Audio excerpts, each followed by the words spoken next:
Are they words on a wall to you, or are you really committed to subscribing to these principles and leading in a different way? The best way I can do the right thing is to lead by example. We say what we're going to do, and then we do it. I mean, talk about going from disengaged to engaged relatively quickly just by understanding these concepts and leaders walking the walk. Welcome to Start With a Win, where we unpack franchising, leadership, and business growth. Let's go. Coming to you from Area 15 Ventures and Start With a Win headquarters, it's Adam Contos here with Start With a Win. Hey there, fellow seekers of success. Are you ready to unlock the secrets of building a powerhouse culture and in reigniting your leadership mojo? Today, we're joined by Kyle McDowell, a former Fortune 10 executive turned rockstar speaker, best-selling author, and leadership coach extraordinaire. With decades of experience leading massive teams in some of America's top firms, Kyle's not just about talking the talk. He's all about walking the walk. Ever heard of the 10 W's? Yep, that's his brainchild, and it's revolutionizing the way leaders approach their teams. From his game-changing book, Begin With We, to gracing stages at top-tier institutions, Kyle's on a mission to crush organizational dysfunction and ignite that fire within leaders. So if you're ready to ditch the me for we and dive into a world of transformative leadership, you're in the right place. Let's get started. Kyle, welcome to Start With a Win. Adam, I am so grateful for being here today. Thank you for having me. Hey, it's my pleasure. I love this concept of we. I mean, this is something that as leaders, we really need to focus on, because that's really what we're building. We're building influential communities that get better together. So, I mean, this we thing is such a transformation within our minds. So I want to go back to how you got into the we. Tell us a little bit about Kyle. Where do you come from? How did we get to where we're at today? Yeah, so I spent nearly 30 years in big corporate America, leading really massive organizations at names that you are very familiar with. I worked for 3 Fortune 10 firms. Wow. And just for kind of context of scale, my last 2 roles before exiting corporate America to go on this journey I'm on now, or to launch this journey, I led collectively about 30,000 employees. I led, P&Ls and operating expense budgets that were in the multi-billion-dollar range. And, the thing that that's impressive on its own, I guess, depending on how you quantify success. And by most measurements, my journey was filled with a lot of success. But, it's probably around year 22, 23 of that journey where I realized, I kind of woke up one morning and looked around, and all of the people that I thought respected me, I learned they actually feared me. And because I was that classic leader, that hard charging, bang my fist on the desk, like my way or the highway, cared a hell of a lot more about results than the people delivering the results. And I learned, it took me a while, but I learned that I kind of alienated those around me in the process. And this was back in around 2017. My health was not good. I was on the brink of a divorce. I'd achieved a lot of things from a corporate perspective, but I was very apathetic to the whole engine. And I stepped away. I didn't really have a plan, but I knew I needed to take a little bit of time off to kind of regroup, get myself together. And if I were given an opportunity to go back into corporate America, it would need to be a little bit different. I would have to lead differently because those 20 plus years sucked the life out of me. And I just had this hunch there had to be a better way. There had to be. So after about 2 weeks sitting on the bench, I got a phone call asking if I'd be interested to run the Affordable Care Act and 1-800 Medicare enrollment centers. It's a team of about 14,000 people. It's a $7 billion program. And it was a gut check moment, man. It was like, all right, this is kind of be careful what you wish for territory, and you're there now. And I took the role, and about 60 days into that role, I brought all the top leaders of the organization, and it turned out to be about 45, 50 people. And the night before I was going to meet with this group, I knew I needed to communicate something different, because if I approached them similarly to the way I had approached leadership in the previous 2 decades, I'd probably get the same result, right? And the old cliche, if you want a different result, you got to do different things. Same input is going to give you the same output. And really, I wish there was a more sexy story, but the night before, I'm in Lawrence, Kansas in a not very nice hotel room. I've got my laptop in my lap, a blank PowerPoint in front of me. And I said, all right, dude, this is it. It's gut check. What are you going to do? And about 2 hours later, I'm staring back at the laptop and I see these 10 sentences that I had crafted. Each of them begin with the word we. I'm not super creative. So I have the 10 we's. Wow. And the next morning I stepped out in front of this group of leaders and I was very direct in saying, these are the rules that will govern how we treat one another first. Because I was at least wise enough at that time to say and to understand that for us to be high functioning and deliver really excellent service and a product to those that we serve, we must be high functioning behind the scenes. We've got to get our act together behind the scenes. And I was warned before I took the role that there was a bit of toxicity and some dysfunction, a lot of siloed success. Like if one area's leader of a particular area was doing really well, but another area was not, they didn't care because their area was killing it. So collectively, we were not winning. And what transpired or unfolded over the course of the next 18 to 24 months, it changed my life. And it changed, and I can say with all confidence, it changed the lives of many other. The business results were exponentially improved by nearly every measurable. Now that we had this paradigm of we first over me and my own accolades, our business results were unprecedented. But what was more important and impactful to me was the impact it had on the leaders. I watched a bunch of bosses transform into leaders that genuinely cared about those around them, genuinely cared about the impact that they could have. They wanted to reconnect with the passion and fulfillment that they once had and they lost throughout their journey. And I knew once I saw this unfold the way that it did, and I gave it a couple of years, I took the show on the road, took it to another organization. Right. And in 2019, I had an opportunity to step away for good. And awesome. I thought, this is my chance to have a bigger impact on the world. And that's when I put these concepts into a book. And the book became a USA Today and Wall Street Journal bestseller. And now, my man, it is my purpose on this planet to evangelize these messages because I know the impact it can have. And we deserve to have more than a soul-sucking experience inside of the corporate world. Exactly. Amazing story. I love how you got there. The 10 we's. It's such a cool idea. You know, it's like the kind of the 10 commandments of leadership, I guess you could say almost. I love that. But ultimately, you know, it comes down to you had to cross this bridge, a really difficult bridge, frankly, in business, in that going from me to we. And by the way, everybody, what's the most important thing to the employee? It's me, myself, and I. It's not we. And even in management, it's not we. It's in leadership that you start to see that we and the as far as the company goes.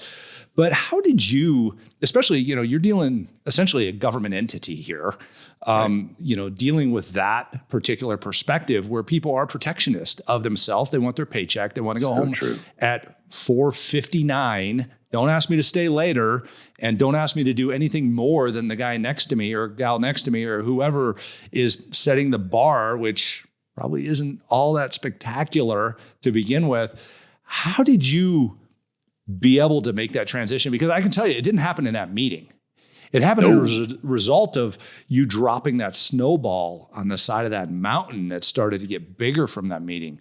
But I mean, how were you received? Because I can tell you, there's probably a lot of hallway talk after you left going, there was. This guy ain't going to last There long. was. There was. How'd you overcome that?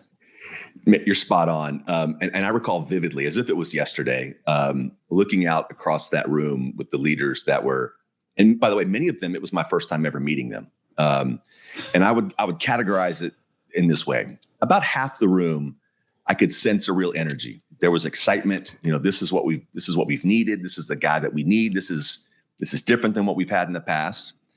I would say a quarter of the room was on the fence. They weren't really sure if I was what I said I was, or if I was going to live these principles.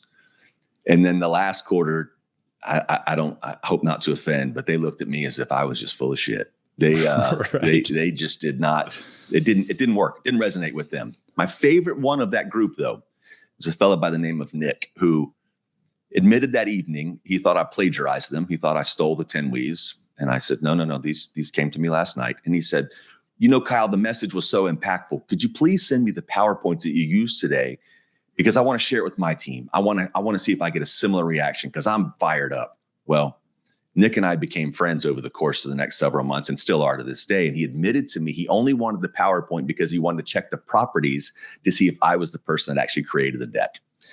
He thought for sure I had taken it from somewhere else. Now, Adam, I will tell you the thing I think in hindsight that helped create this magnetism that the 10 We's ultimately delivered. By the way, it's still the cultural manifesto of that organization. Their performance appraisals are all revolve around we. They've got the We Awards 2 or 3 times a year.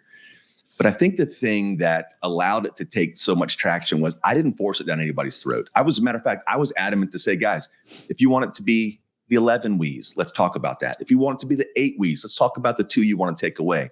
Because the last thing I ever wanted, and these are decisions I have to make in my business today when I'm asked to work with companies, is, are they words on a wall to you, or are you really committed to subscribing to these principles and leading in a different way? And I thought if I had pushed them and said, this is it, it's kind of like the beatings will continue until morale improves. Like, right. It wouldn't have worked. So I allowed them to take hold organically. But what I had to do then and now is I had to live them. Right. I had to walk the walk. I couldn't just talk about it. So the first time I was greeted with a challenge, for example, one of the principles is we challenge each other. The following one is we embrace challenge. So the first time any one of my employees came to me with a challenge, especially if they were just being difficult for the sake of being difficult to kind of test me, which the new guy gets tested, I knew I had to react and behave in a way that I would want them to react and behave had they been given a similar situation, or else they knew I was full of it, and I couldn't be a hypocrite. So I think those two things had a lot to do with how they've kind of taken off, took off then and continue to take off. Awesome. Hey, well, you've named 2 of them. We challenge each other and we embrace challenge. Let's get into the rest of these, because I know our listeners are dying to understand the flyover. I want everybody to go out and buy the book, of course. So we'll talk about where to get that. I'm sure it's on Amazon and right Barnes and Noble and everywhere else you can buy great books. So, but the reality is, to take us through the 10 We's, and let's just briefly touch on each one of them. We don't need to fully unpack them because I do want everybody to go buy the book. But give us your take on each of these. Happy to. And I give this caveat every single time I walk through them. Because I'm not naive. And if I'm in your audience, and I've seen it when I'm on stage, the reaction at first tends to be, well, yeah, of course, this is so simple. But I caution you, and you of all people, Adam, know this, simple is not easy. Right. When we're talking thousands of people or even tens of people, simple is not easy.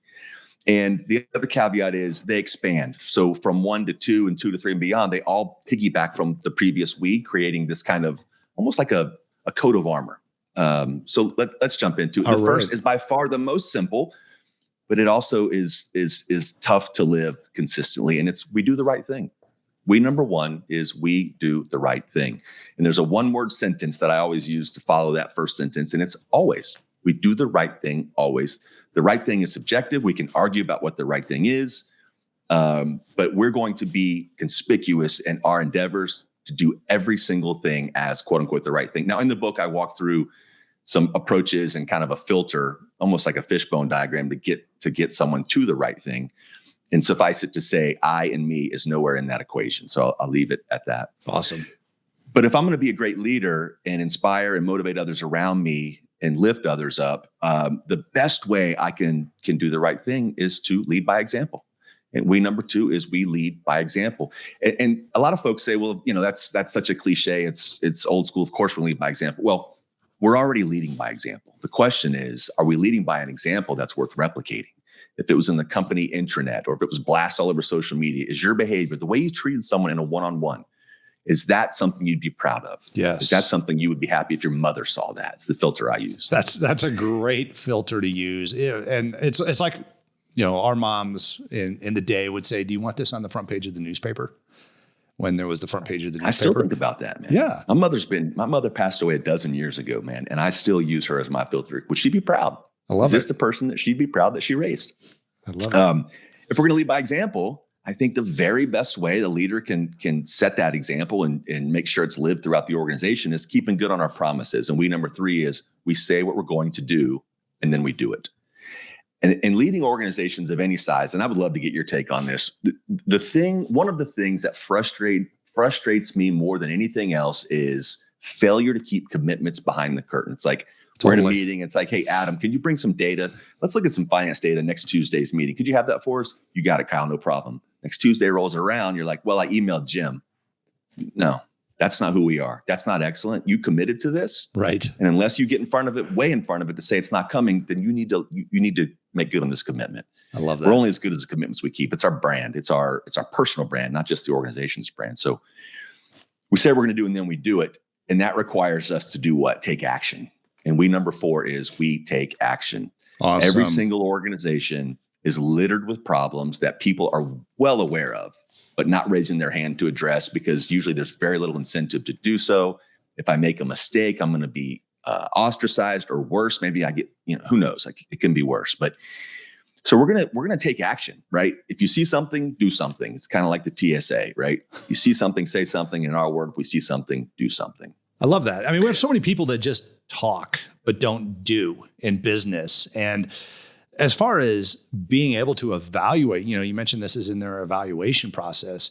Right. Is this person an action taker? Have you started taking action? Have you fulfilled your action? Have you followed through on your promises? This is bingo. I mean, this is a masterclass in how to create an employee handbook, really. Well, this is fantastic. You. So keep going. Well, so I love the way you frame that, because in most organizations, we do a really good job of teaching the employee how to do the job, like the things for which they were hired, right? Right. But rarely is there an expectation, a documented expectation of behavior. Like, this is who we are and how we behave and treat one another. And I think that's where the 10 weeks become really powerful. They enable corporate values. They enable our mission statements. So it's a code of behavior more than anything. I think it's missing in most organizations. So, but if you want people to take action, you got to be ready for mistakes. You got to be ready for people to stumble, right? Otherwise, why would you raise your hand, right? And that takes us to number 5, which is we own our mistakes. And I must insert a quick story here on this one, man, because the fella I mentioned earlier, the biggest skeptic, Nick, Nick led a group of data scientists. He was responsible for our repricing. Every single year, we owed our client a new repricing schedule, and it was Nick's team that led this. And Nick came to me one afternoon and said, Kyle, I think we're going to be able to save our client $15 million next year. And the way our relationship was, nearly every dollar I would save them on an annual basis, they would reinvest elsewhere. So it was always a win-win for everybody. So Nick came to me super excited, $15 million, wonderful. I go to the client. I say, hey, I got great news. We're going to save you $15 million next year. And she was skeptical, but excited. She said, this is wonderful. I'm going to tell my higher ups, but I need you to sharpen the pencil on a couple of areas and come back and just assure me it's really $15 million. Went back to Nick. Hey, Nick, can you sharpen the pencil, take another run at this? The following evening, probably 8:30, 9 o'clock, Nick calls, which I knew something was wrong. Someone's calling that late. And he was ready to be fired because his team had made a $10 million error. Oh.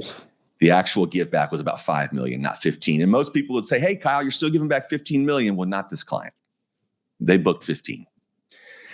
So I had to unwind that. But the point of sharing this story is Nick and I are still great friends. As a matter of fact, he wrote this story in my book. I asked him to summarize his side of the story. He felt like he was about to be fired. He knew, and I just told him, I said, you're the right guy for this role. You're here for a reason, but this can never happen again. And that's the spirit behind we own our mistakes. I don't think we're judged by our mistakes. I think we're judged by how quickly we remedy them and if we repeat them. And Nick created some stopgaps and some quality processes that never allowed that issue to ever happen again. But we've got to create that environment. We've got to make sure people are comfortable to raise their hand. Hey, I blew it, man. Because the following we is we pick each other up. Number 6, we pick each other up. And that is, it sounds so simple, but there's two folds. There's kind of two components to this. Is certainly when somebody has stumbled, as the leader, put your hand out, pick them up as a human. We all bring baggage to work, divorce, sick child, financial issues, whatever. We all have baggage. And if you want to be part of a team and feel like you're part of a team, we've got to pick each other up. The leader has another obligation, though, and that is to propel members of the team to new heights. When the team member wants to do something bigger, maybe they even want to leave your team and go somewhere else. I think we are obliged to help them do that. And I've had great success doing that. Even when you help someone who is aspiring to take another role and they don't get that job, they're so much more loyal and committed to the team after that because they know you care about them, not just what they can do. Right. So we got to pick each other up. Now, I'm the first to admit, once we hit 7 through 10, it gets a little less rainbows and unicorn and a little more kind of serious. And I've already mentioned one of them. I'll go back to 7. That's outcomes over activity. We measure ourselves by our outcomes, not our activity. And I bet, and again, I'd love to get your take on this, the size of the organization that you have run. There's this fascination with activity. We wear our calendars when we're double and triple booked and 13 meetings. We're back to back all day. That's like a badge of honor for some people. But I say, if you can't draw a straight line from every one of those meetings to an outcome for which you have been assigned, something you own, why are you doing it? Why are you attending this meeting? We have recurring meetings where people show up and they don't even know what the hell the topic is, but it's on my calendar, so I'm there. Yep. So we've got to look. I'm really happy that my Uber driver puts gas in the car before he picks me up, but that's an activity that I'm not paying for. I'm paying to get from A to B. So activity matters, but outcome is like kind of show me the money type thing.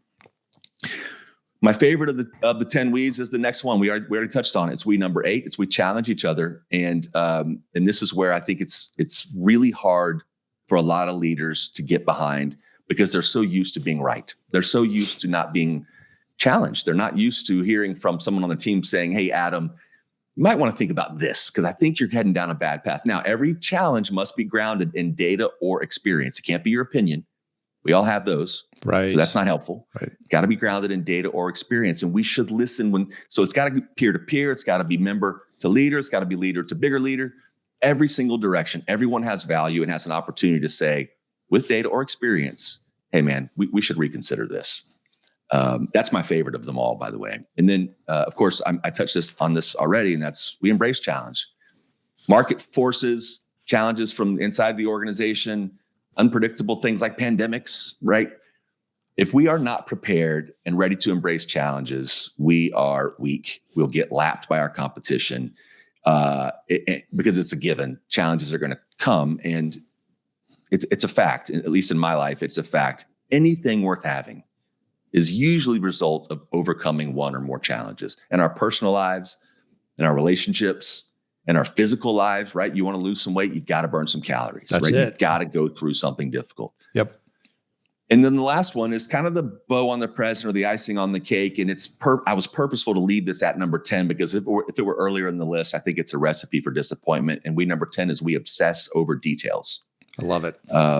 At various points in my career, I picked up different nicknames. Most of them I'm not proud of, and they're probably not worth repeating. But there is one that I wear with a badge of honor, and that was the shredder. I was known as the shredder. So my team would bring, you know how this goes, right? Put together a PowerPoint or a deck that we're going to take to an investor, or we're going to take to the seat. We're taking it somewhere, right? It's going to be seen somewhere else, and I would shred those documents. I would notice different size fonts, different size margins. Like the staple would be in an incorrect direction, right? Literally that level of detail, because I so believe the level of obsession that we put into our work product behind the scenes, it folds right into the level of obsession and the quality of the product that we deliver externally. Man, think about the last time you opened a product from Apple. Just the packaging experience, the obsession to the detail that they put in that package is overwhelming, and it sends the message that the thing inside, whatever it is, even if it's a pair of earbuds, wow, this must be really cool. This is going to be an excellent product because they took the time and energy and the care to obsess over the details of my unboxing experience. So that's the 10 we's. And like I say, man, love it. Simple, super simple. I love but it. Not easy. It's a masterclass on the framework for creating a great team, creating great leadership. And frankly, we're at a low point in employee engagement right now. So for people to reflect on this actually would massively move them up the engagement scale there. I mean, talk about going from disengaged to engaged relatively quickly just by understanding these concepts and leaders walking the walk with these concepts. Right. Kyle, this has been incredible. Where can we find the book? Where can we find you on the internet? Where should we follow you at? Yeah, well, I appreciate you asking. The book is Begin with We, 10 Principles for Building and Sustaining a Culture of Excellence. I think I mentioned at the top, it's started as a passion project. I was hopeful to sell a few hundred copies. I'm just humbled to share that we've just passed 10,000 units sold. Nice. And seems like every month is a new record for us. So it's been really exciting. And My website is KyleMcDowellInc.com. I'm on essentially every social platform. The same handle is @KyleMcDowellInc. And Adam, I truly share those, not to gain followers or chase internet clout. That's not who I am. I genuinely enjoy hearing from readers and followers who have questions, or maybe they're facing a leadership situation or conundrum that they just don't know how to handle. And I do my very best to respond to every single one of those. And it's how I get my energy, and it fuels my tank to continue doing what I do. Awesome. Everybody, make sure you check out Kyle and begin with we. This has been an incredibly valuable podcast. So thank you so much for being on. Kyle, I have one question I ask all the great leaders on Start With a Win. That's, how do you start your day with a win? I don't know if you've heard this answer, but for me, starting my day with a win, that starts with a good night's sleep and getting to bed the night before. I know that sounds a little old manish, but it's true, man. If I've got a big day, or really any day, and I'm an early riser, I'm a 5:30 guy. I'm in the gym early and kind of doing my morning routine. But I am terrible at executing that morning routine if I've stayed up any later than 10:30. So for me, it starts the night before. A great day, a big win. Everything starts with preparation. For me, that preparation is getting to bed at a decent hour. Sounds like you and I are out of the same playbook here, buddy. So absolutely, it's get to bed on time and get up early and hit the ground running and do something for yourself to get yourself in alignment for that day and those wins. That's right. Kyle McDowell, it's an absolute pleasure to have you on the show. You are truly a leader. You're changing lives, and thank you for all you do. And thanks for being on Start With a Win. It's my pleasure, Adam. Thank you for the platform to share, man. I've been looking forward to this one. Thank you.